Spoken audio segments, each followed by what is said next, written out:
હાય ચકોરે ટકોરે, welcomes back to KKS biology world. બરાબર છે. આજે આપણે નવા ટોપિક ફરીથી દ્વિસંકરણના પ્રયોગમાં જઈ રહ્યા છીએ. એક સંકરણનો પ્રયોગ આની પહેલાના લેક્ચરની અંદર આપણે જોઈ ચૂક્યા છે. જો એ તમને બરાબર સમજાઈ ગયો હોય, બરાબર યાદ રહી ગયો હોય, થોડી પ્રેક્ટિસ પણ કરી હોય, આજે હું તમને એક સંકરણ દ્વિસંકરણ બંનેને અનુલક્ષીને થોડું ઘરે પણ કેમ કામ કરી શકાય તેના વિશે પણ આ લેક્ચર પૂરું થાય એટલે કહેવાનો છું. ઓકે, તો આજે આપણે સૌથી પહેલા દ્વિસંકરણના પ્રયોગમાં સમજૂતી માટે અંદર જઈએ.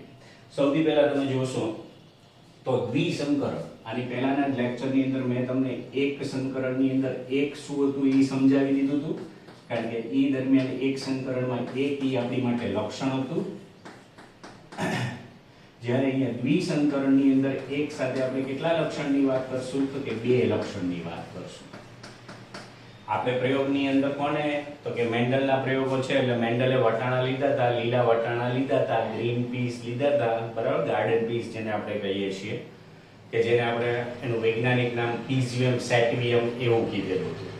તો પીઝિયમ સેટિવિયમની અંદર આ જે મેન્ડલે આખા જે કંઈ પ્રયોગો કર્યા હતા એ પ્રયોગોને અનુલક્ષીને આપણે બે લક્ષણો એક સાથે આજે ઈ વનસ્પતિને અનુલક્ષીને એનો આખો પ્રયોગ જે મેન્ડલે કર્યો હતો એ સમજવાની પ્રયત્ન કરવાનો છે.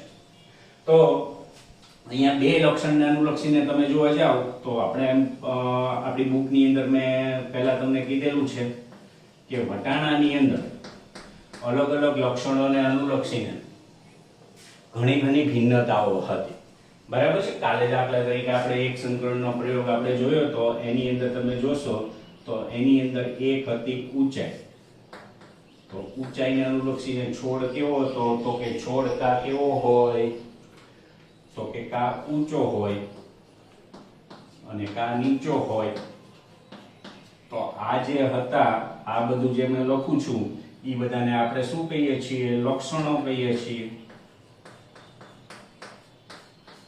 અને આ બધી જે આપણને મળે છે એ બધી શું મળે છે? તો કે અભિવ્યક્તિઓ મળે છે.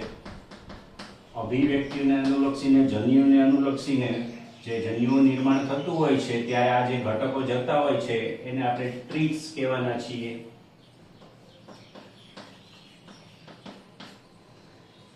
તો આવી રીતના એક ઊંચાઈ માટેનું લક્ષણ હતું. એવી રીતના વટાણા છે એના તમે જોવા જાવ તો વટાણાનું બીજ હોય. હવે બીજને અનુલક્ષીને શું હોય? તો કે કા એનો રંગ હોય કા એનો આકાર. હવે રંગને અનુલક્ષીને તમે જોવા જશો ને તો કા પીળા પ્રકારના કે પીળા રંગના વટાણા હશે કા લીલા રંગના વટાણા હશે. એવી રીતના આકારને અનુલક્ષીને તમે જોવા જશો ને વિદ્યાર્થી મિત્રો, તો એ કા તમને ગોળ જોવા મળશે અને કા ખરબચડા જોવા મળશે. એવી રીતના બીજ જેની અંદર ઉગે છે એવી કેવી હોય? શીંગ. શીંગ એટલે આપણે એને ઇંગ્લિશમાં પોડ કહીએ છીએ. તમારે જોવું હોય તો આવી રીતના એ આખી ઉગતી હોય. આની અંદર બધા વટાણા પડ્યા હોય છે. આપણે વટાણા ફોલવા ઘણીવાર મમ્મી આપતા હોય છે ને, ત્યારે જેનાથી ફોલીએ છીએ એની શીંગ કહેવાય. તો એ પણ કેવી હોય? કા ગોળ હોય, લીસી હોય, કા ખરબચડી હોય. બરાબર છે. એવી રીતના એનો પુષ્પ છે. પુષ્પને પણ શું છે? એનો રંગ છે. પુષ્પનો રંગ છે એ કેવો છે? કા જાંબલી કલરના છે, પર્પલ કલરના, અને કા પીળા એટલે કા સફેદ કલરના છે.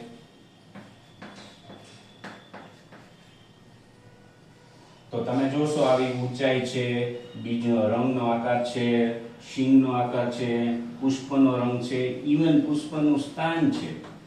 કાલે આપણે વાત કરી હતી કે કેટલીક વાર અગ્રસ્થ હોય છે, કેટલીક વાર કક્ષસ્થ હોય છે. કક્ષામાં સાઈડમાં ખીલેલા હોય છે, શાખા ઉપશાખાઓમાં.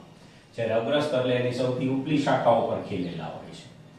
તો આવા બધા વિવિધ પ્રકારના એના લક્ષણોને અનુલક્ષીને આપણી પાસે શું મળે છે? તો કે એની અભિવ્યક્તિઓ અથવા તો એની અલગ અલગ ટ્રીટ્સ મળે છે.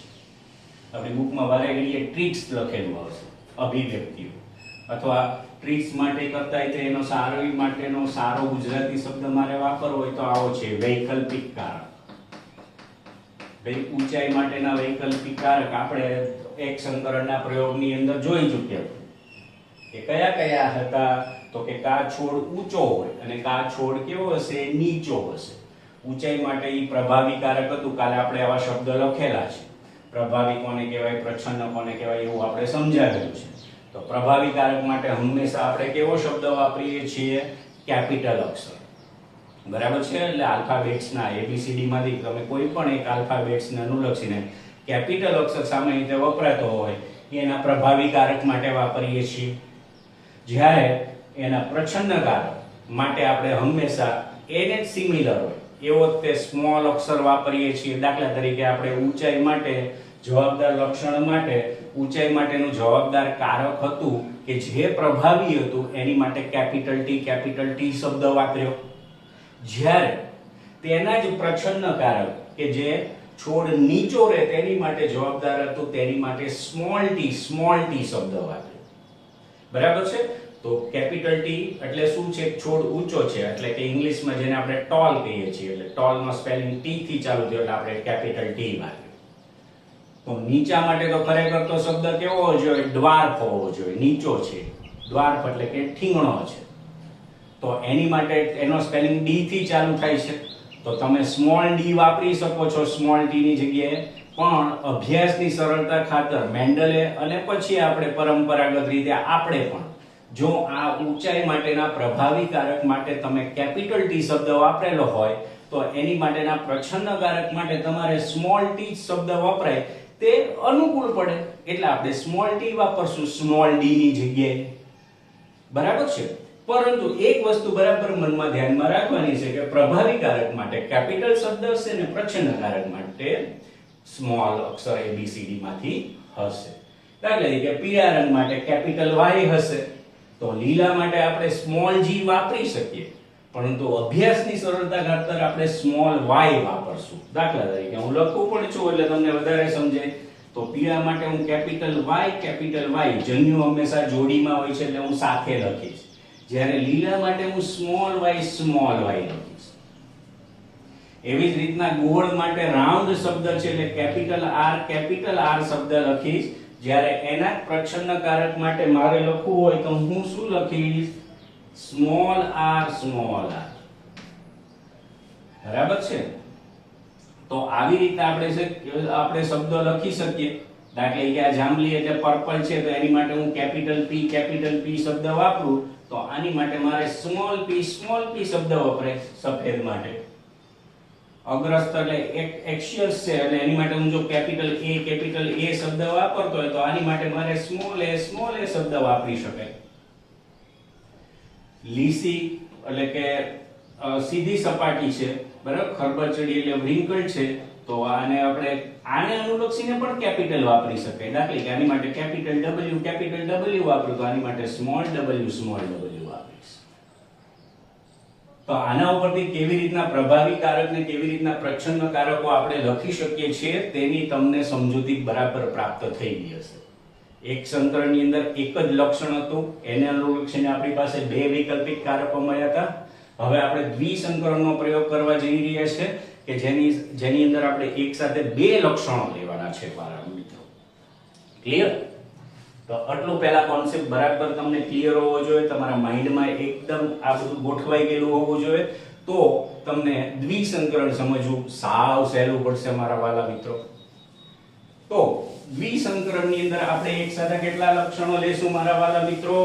તો કે એક સાથે બે, શબ્દ પોતે જ કે છે બે લેવાના છે એટલે આપણે બે લેશું. તો પ્રયોગ કરવા જઈ રહ્યા છીએ શેનો? તો કે દ્વિસંકરણનો. દ્વિસંકરણની અંદર લક્ષણો આપણે કેટલા લેવાના છે? તો કે આપણને ગમે એવા બે, અથવા તો આપણી ટેક્સ્ટની અંદર મેન્ડલે જે પ્રયોગ બતાવ્યો છે અથવા મેન્ડલનો જે પ્રયોગ બતાવ્યો છે એ પ્રમાણે બે. ઈ પ્રમાણે તમે જોવા જાવ તો તમારી ટેક્સ્ટની અંદર NCERT ની બુક પ્રમાણે તમે જોવા જાવ તો આપણે લેવાનો છે કોણ? બીજનો આકાર અને બીજનો રંગ. હવે બીજનો રંગ અને બીજનો આકાર તમે જોવા જાવ તો અહીંયા આકારને અનુલક્ષીને બે રીતના હોઈ શકે. કા વટાણો આવો હોય અને કા વટાણો આવો હોય. બરાબર છે. બીજના રંગને અનુલક્ષીને તમે જોવા જાવ તો એને અનુલક્ષીને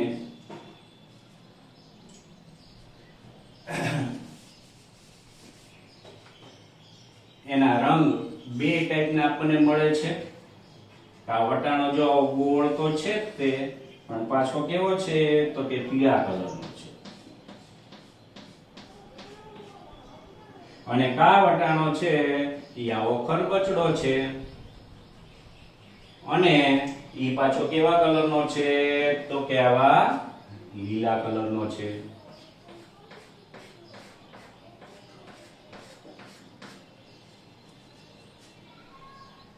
ઓકે મારા વાલા મિત્રો, તો હવે આને અનુલક્ષી લખું તો આ કેવો થયો તો કે ગોળ, આ કેવો બચડો થયો તો કે ખરબચડો,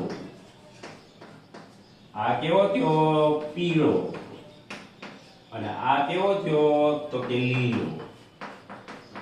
હવે આપણે મેન્ડલના એક સંકરણ ને બી સંકરણને અનુલક્ષીને આપણે શું લખીએ છીએ તો કે એની માટેના સંકેતો લખીએ છીએ. ગોળ માટે આપણે કેપિટલ G કેપિટલ R લખી શકીએ રાઉન્ડ માટે. જ્યારે એના તે આ છે ઈ ખરબચડો છે ઈ પ્રચ્છન્નકારક હશે એટલે સ્મોલ r લખી શકીએ. જ્યારે પીળા માટે કેપિટલ Y લખશું કારણ કે ઈ પ્રભાવી લક્ષણ હશે અને એ જ પ્રમાણે એનો લીલો રંગ છે ઈ પ્રચ્છન્નકારક માટે હશે એટલે સ્મોલ y થશે મારા વાલા મિત્રો. હવે આ બંને લક્ષણો કેવા થયા તો કે પ્રભાવી થયા અને આ બંને લક્ષણો કેવા થયા પ્રચ્છન્ન થયા. લક્ષણો બે લેવાના છે કારણ કે પ્રયોગ છે એ કેવો કરવાનો છે દ્વિસંકરણ. તો કોઈ એક એવો શુદ્ધ છોડ, કાલે મેં શબ્દ સમજાવેલા છે શુદ્ધ છોડ અને મિશ્ર છોડ, તો કોઈ એક શુદ્ધ છોડની અંદર તમારે શું લેવાનું છે બંનેના પ્રભાવી કારક સાથે હોય એવો એક પ્રયોગ કરવાનો છે. દાખલા તરીકે વટાણો છે ઈ કેવો હશે અહીંયા મેં દોરેલો છે એને આપણે શુદ્ધ સ્વરૂપે સ્વીકારીએ તો આવી રીતના પીળો વટાણો બરાબર અને રાઉન્ડ શેપની અંદર હશે એટલે એનું જનીનને બંધારણને અનુલક્ષીને તેનું સ્વરૂપ પ્રમાણ જોશો એટલે થશે કેવું તો કે ગોળ વત્તા પીળો મતલબ ગોપી. ઓકે, અને એનું જનીન બંધારણ શું થશે તો કે ગોળ માટે કેપિટલ અને ગોળ માટે રાઉન્ડ શબ્દ વાપર્યો એટલે કેપિટલ R કેપિટલ Y. એવી જ રીતના કયો છે બીજો તો કે લીલા કલરનો છે અને કેવો છે ખરબચડો છે.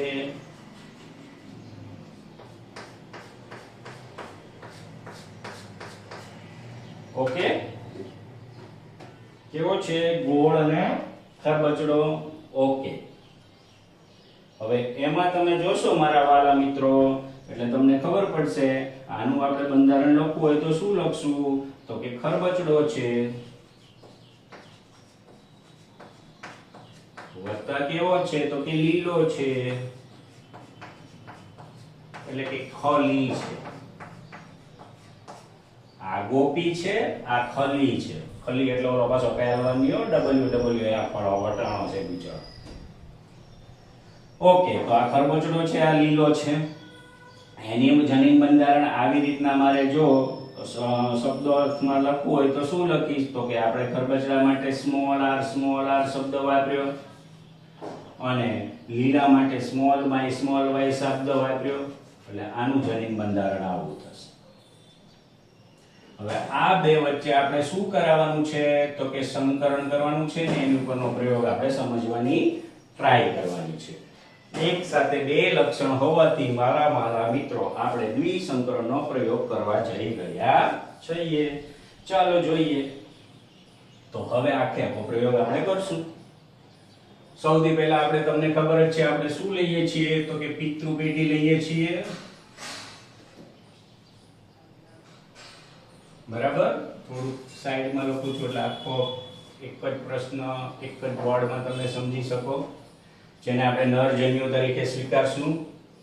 આ વસ્તુ પણ મેં કાલે તમને સમજાવી દીધી છે. આ નિશાનીઓ શું કામ વપરાય છે તે પણ સમજાવી દીધું છે. આની પહેલાના મારા વિડીયો જોઈ લેજો એટલે તમને સમજાઈ જશે. વધારે ડિટેલની અંદર ચેપ્ટર નંબર 2 સપુષ્પી વનસ્પતિની અંદર પ્રજનનની અંદર પણ આ વસ્તુ આપણે સમજાવેલી છે તમને. તો અને એ પણ વસ્તુ આપણે કીધેલી છે એક સંકરણ વખતે કે નરજન્યુ અને માદાજન્યુ તમે ઉલટ સુલટ પણ લઈ શકો છો. આને આમ પણ લઈ શકો, આને આમ પણ લઈ શકો. પણ સામાન્ય રીતે આપણે મેન્ડલના પ્રયોગની અંદર જેન સ્પર્શ લેશું એટલે આને મેં નરજન્યુ તરીકે લીધું છે, આને માદાજન્યુ તરીકે લીધેલું છે અને એમેસ્ક્યુલેશન નામની પદ્ધતિ આખે આખી તમને મિત્રો ખબર છે. તો આની અંદર જે વટાણો હશે ઈ કેવો હશે તો કે મેં તમને કીધું આવો છે. આવો મતલબ તો કે ગોપી છે, ગોળ પણ છે અને પીળા કલરનો છે. જ્યારે આ વટાણો કેવો છે તો કે ખરબચડો છે અને લીલા કલરનો છે.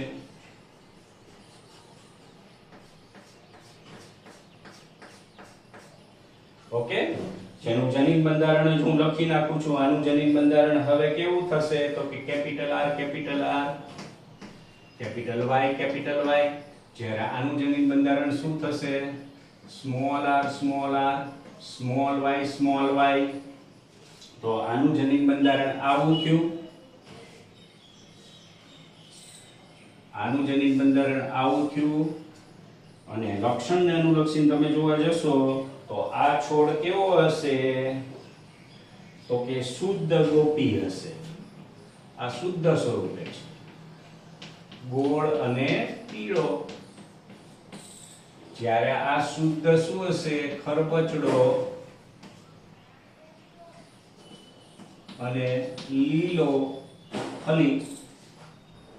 અને આ એની પિતૃ પેઢી હશે એટલે આ પેઢી કઈ થઈ પી. કાલે આપણે મેન્ડલના એક સંકરણમાં આવું શીખ્યા છીએ. એવી જ રીતના તમે જોવા જાવ તો આ પી પેઢી હોય તો એની પછી તમને ખબર છે શું કરવાનું છે જન્યુ નિર્માણ કરવાનું છે. જન્યુ નિર્માણ કરવા માટે શું કરવું પડશે તો કે અર્ધીકરણ કરવું પડશે. અર્ધીકરણ કરશો એટલે જન્યુઓ અડધા થઈ જશે. એક સંકરણમાં આપણે ખાલી શું લેતા હતા capital R capital R capital Y capital Y એવા બે લક્ષણો નહોતા, માત્ર એક જ લક્ષણ હતું. એટલે અહીંયા તમે જોવા જશો તો આનું અર્ધીકરણ થશે એટલે જન્યુ નિર્માણ થશે. એની અંદર જનીન છે એ આવી રીતના નિર્માણ પામ્યા હશે અર્ધીકરણથી. સમજાણું? જન્યુ હંમેશા અડધા થાય, 2n ના n થાય. અહીંયા 2n ના n, આમાંથી એક આવ્યો આમાંથી એક આવ્યો. ઓકે, આ જન્યુ નિર્માણ થઈ ગયું. સ્વાભાવિક છે આ આપણે નર વનસ્પતિ તરીકે લીધેલું છે એટલે આ નર જન્યુ હશે એટલે એને આપણે જન્યુઓ કહી દીધા છે. એવી રીતના અહીંયા તમે જોશો તો આની અંદર શું ઉત્પન્ન થશે માદા જન્યુ તરીકેનું જન્યુ બંધારણ શું હશે સ્મોલ r સ્મોલ y.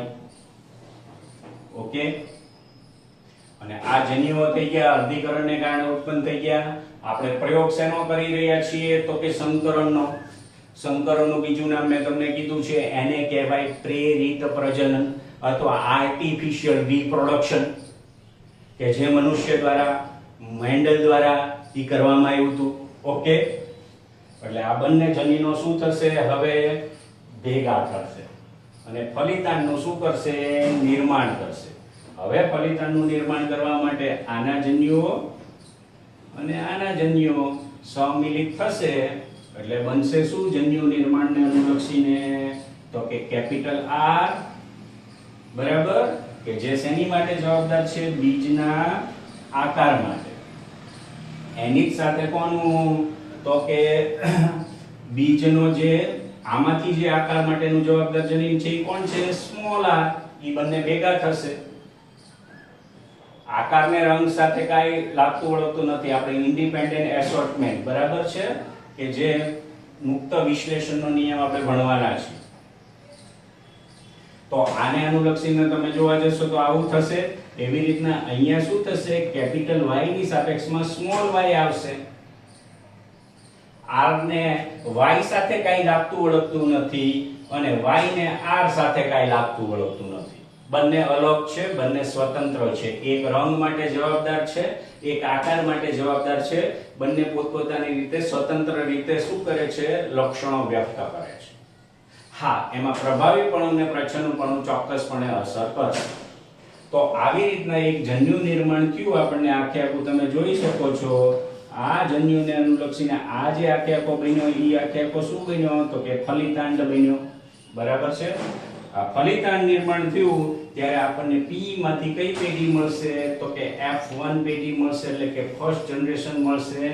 પણ આની અંદર જે જનીનોને અનુલક્ષીને તમે જો લક્ષણ જોશો તો કેપિટલ R છે ઈ સ્મોલ r ની સાપેક્ષમાં કેવો છે? તો કે પ્રભાવી છે.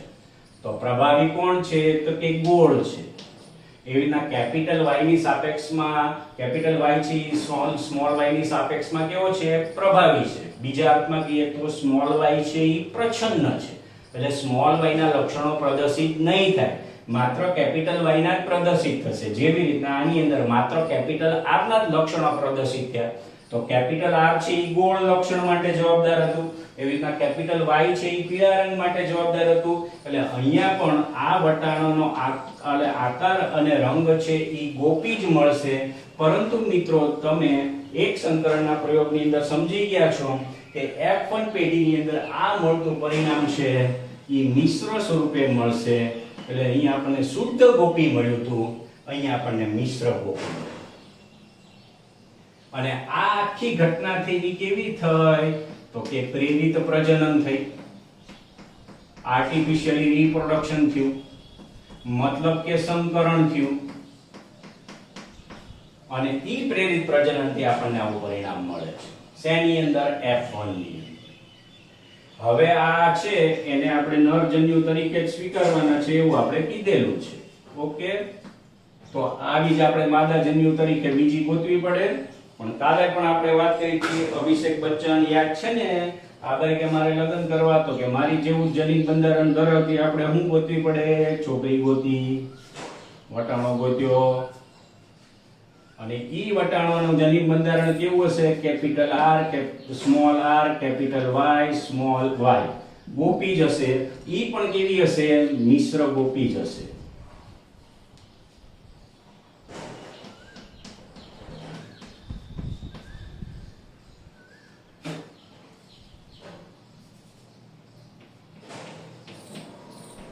ઓકે, તો P અને F1 સુધી જો તમને એક સંકરણ બરાબર સમજાણું હોય ને તો અહીંયા સુધી સમજવામાં જરાય પણ તકલીફ પડશે નહીં, જરાય પણ મુશ્કેલી પડશે નહીં. હવે જે છે ઈ આખી વસ્તુ આપણી બદલાય છે મારા ભાઈઓ અને બહેનો. હવે આની અંદર જન્યુ નિર્માણ થશે અને એને અનુલક્ષીને આપણે પહેલા તો શું કરવું પડશે? જન્યુ નિર્માણ કરવા માટે અર્ધીકરણ તો કરવું જ પડશે.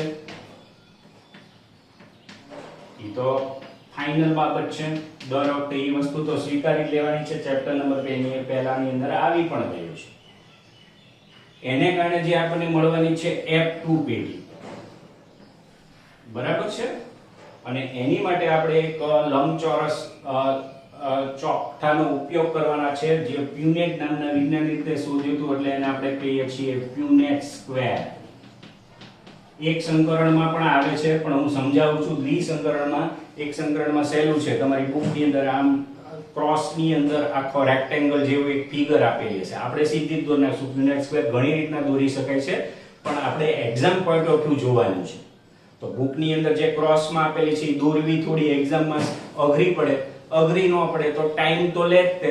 આપણે તો પરીક્ષાની અંદર ટાઈમ પણ બચાવવાનો હોય છે. તો આ રીતના હું અત્યારે જે પ્રમાણે દોરું છું એ પ્રમાણે તમે દોરશો એટલે તમને ઈઝી પણ પડશે, સરળ પણ પડશે અને પરીક્ષામાં ઝડપી દોરી અને ઝડપી તમે સારો ક્વેશ્ચન એટેન્ડ કરી પૂરા માર્ક્સ મેળવી બીજા ક્વેશ્ચનમાં જઈ પણ શકશો.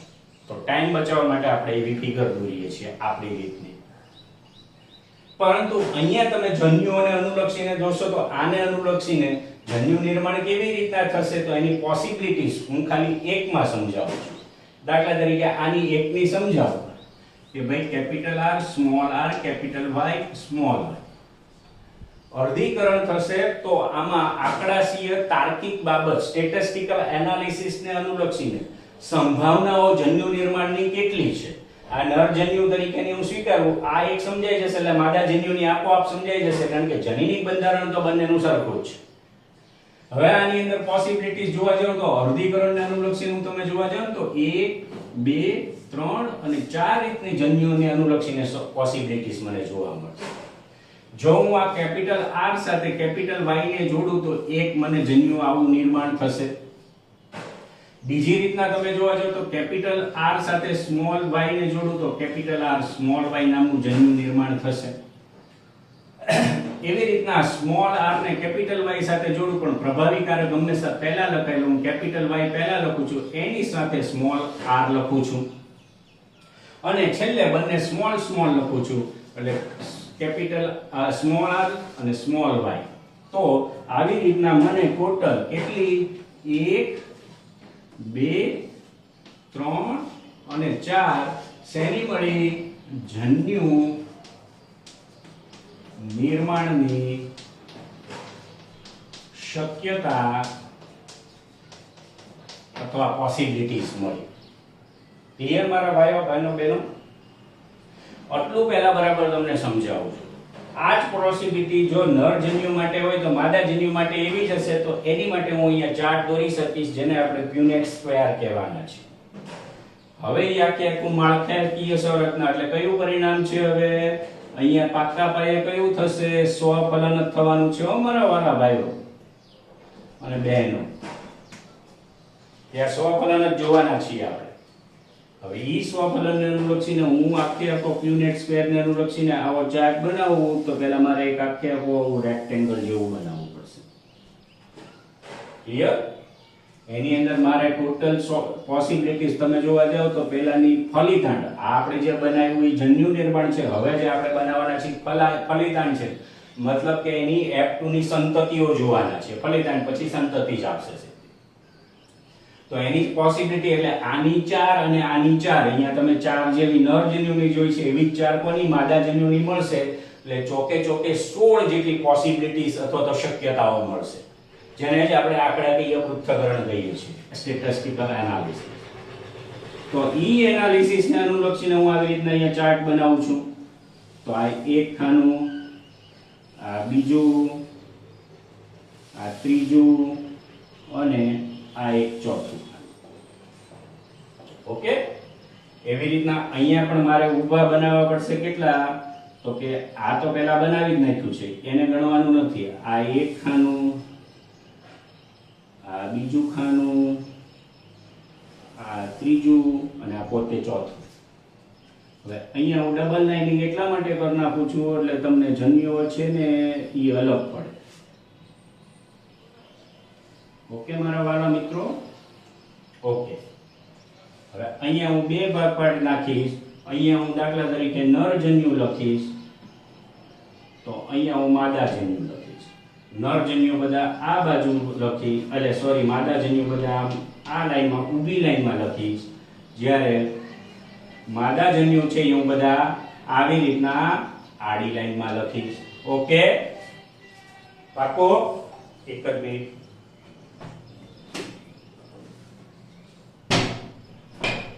ઓકે, તો આનો આ બાજુ આપણે બધા નરજન્યુ લખશું, આ બાજુ બધા માદાજન્યુ લખશું. અહીંયાની તમે શક્યતા અહીંયા મેં બતાવી છે એ લખી દઉં છું. Capital R capital Y, capital R small y, capital Y small r. અને આ અત્યારે આવી રીતના લખશો તો પણ ચાલશે, એટલે તમને લખવામાં સરળતા પડે એટલા માટે હું લખું છું સ્મોલ r કેપિટલ Y અને સ્મોલ r સ્મોલ y. હવે માદાજન્યુ માટે તમારે જાજી બુદ્ધિ વાપરવાની નથી. જે તમે ઉપર આખી આડી લાઈનમાં લખ્યું છે એ જ જન્યુઓ ઊભી લાઈનમાં માદાજન્યુ માટે લખી નાખવાના છે. કોપી પેસ્ટ જેવું છે. ઓકે, તો અહીંયા પણ capital R capital Y, capital R small y, small r capital Y, small r small y. Clear? હવે શું કરવાનું છે? આના ફલિતાંડ બનાવવાના છે.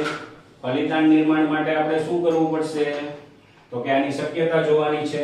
દાખલા કે આ ખાનું આવ્યું તો આ ખાનું ને આ ખાનું ભેગું થશે એટલે capital R capital R capital Y થશે. એવી રીતના આ ખાનું તમે જોશો તો capital R capital Y small y થશે. આ ખાનું જોશો તો કેપિટલ આર કેપિટલ વાય થશે. આ ખાનું જોશો તો capital R capital Y small y થશે.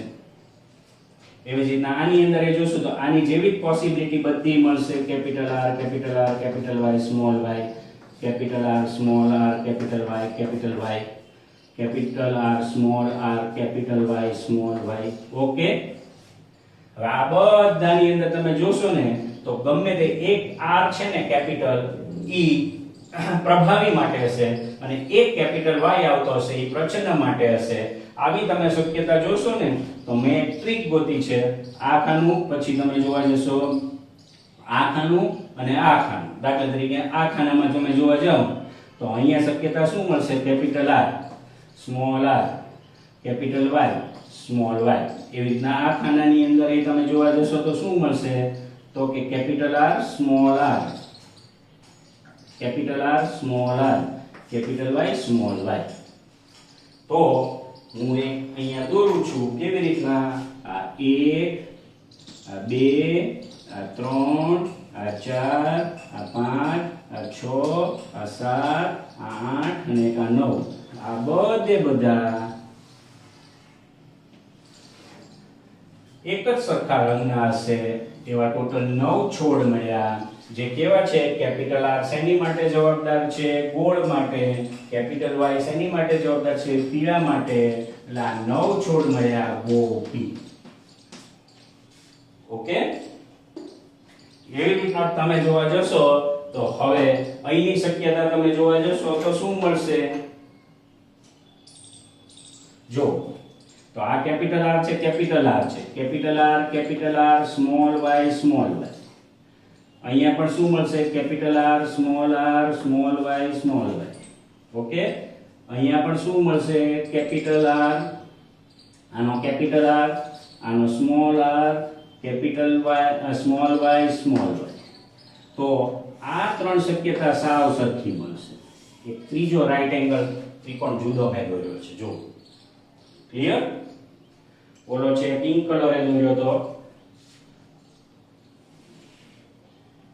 ભલે નામ ભૂસાઈ જાય, તમને હવે પાકા થઈ ગયા છે એટલે હું આવી રીતના દોરું છું. આ આવા કલરે મેં દોર્યો છે. ક્લિયર? તો આવા ટોટલ તમને કેટલા છોડ મળશે? 3 છોડ મળશે. જે કેવા? કેપિટલ આર છે એ શેની માટે જવાબદાર છે? તો કે ગોળ માટે. અને સ્મોલ વાય છે એ શેની માટે જવાબદાર છે? લીલા માટે. એટલે આ બધા મળ્યા ગોલી. તારક મહેતા વાળો ગોલી નહીં હો ભાઈ, ગોળ અને લીલો કલર ના વટાણા મળશે. હવે આની અંદરની શક્યતા તમે જોશો મારા વાલા તો તમને કેવી રીતના મળશે? તમે જો અહીંની તો ત્યાં સ્મોલ આર કેપિટલ વાય જેવું મળશે. અહીંયા કેપિટલ સ્મોલ આર પહેલા લખું છું, કેપિટલ વાય પહેલા, પછી લખું છું પહેલા છે એ લક્ષણ છે ને બીજના આકાર માટેનું, પછી રંગ માટેનું છે. એવી રીતના અહીંયા જોશો તો small r capital Y small y. એવી રીતના અહીંયા પણ જોશો તો શું મળશે? આનું જોવા જશો તો small r capital Y small y. એક કેપિટલ વાય બધામાં આવે છે. કેપિટલ વાય છે એ શેની માટે જવાબદાર છે? પીળા માટે. અને બાકીના બંને સ્મોલ આર છે એ ખરબચડા માટે છે. એટલે આવા 3 લક્ષણો મળશે. જે કેવા છે? ખરબચડા અને લીલા. ખરબચડા અને પીળા, સોરી, કપી, નોટ એ કપી હો, નહીતર વાંદરો થઈ જશે. તો એનું મારે ટ્રાયેંગલ બનાવી નાખો તો આવી રીતના બનશે. 1 2 ને 3 ને અનુલક્ષીને. ઓકે મારા વાલા મિત્રો, થોડું ડાર્ક કરી દઉં છું એટલે ઈઝીલી સમજાય. ઓકે, હવે તમે છેલ્લી લક્ષણ જોશો તો એ છેલ્લું લક્ષણ તમને કેવી રીતના મળશે? તો કે છેલ્લું લક્ષણ છે ઈ બધા સ્મોલ છે. Small r small y small y. એવો એક જ છોડ મળશે. બરાબર છે? જે કેવો હશે? તો કે સ્મોલ r છે એ કોના માટે જવાબદાર છે? ખરબચડા માટે. અને સ્મોલ y છે એ લીલા માટે, એટલે ઈ પાછો ખલી મળશે. તો આ ગોપી મળી, આ ગોલી મળી, આ ખપી મળી, આ ખલી મળી. આ ગોળ ને પીળા મળ્યા, આ ગોળ ને લીલા મળ્યા, આ ખરબચડા ને પીળા મળ્યા અને આ ખરબચડા ને લીલા મળ્યા. આવા છે 9 હતા, આવા 3 હતા, આવા 3 હતા અને આવા 1 હતા. આ બધાને આપણે જેમ પ્રમાણમાં લખીએ છીએ એટલે 9 જેમ 3 જેમ 3 જેમ 1 ઈ મેન્ડલના દ્વિસંકરણનું પ્રમાણ કહેવાય. પરંતુ આપણે એક સંકરણ વખતે સ્વરૂપ પ્રમાણ અથવા તો દેખાવ પ્રમાણ કે જેને આપણે ફિનોટાઇપ કીધું હતું અને જનીન પ્રમાણ અથવા જીનોટાઇપ કીધું હતું. આની અંદર એ જીનોટાઇપ મળી શકે પણ દોરવા લખવામાં ખૂબ મુશ્કેલી પડે. આપણા ટેક્સ્ટમાં અભ્યાસક્રમમાં છે નહીં, પણ તમે ઘરે પ્રયત્ન કરી શકો છો. એક 2 જેમ 2 જેમ 1 જેમ 2 જેમ 1 કરીને ટોટલ 16 થશે. પછી ટ્રાય તમે કરજો. તો આ તમને જે મળ્યું છે ને એ માત્ર એનું દેખાવ સ્વરૂપ.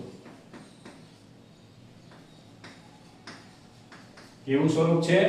દેખાવ સ્વરૂપ, અથવા જેને આપણે શું કહીએ છીએ? સ્વરૂપ પ્રમાણ, અથવા એને આપણે શું કહીએ છીએ? ફિનોટાઇપ. તો આ જે 9 જેમ 3 જેમ 3 જેમ 1 મળ્યું ને મારા વાલા મિત્રો, ઈ આપણા મેન્ડલના દ્વિસંકરણનું પ્રાપ્ય પરિણામ છે.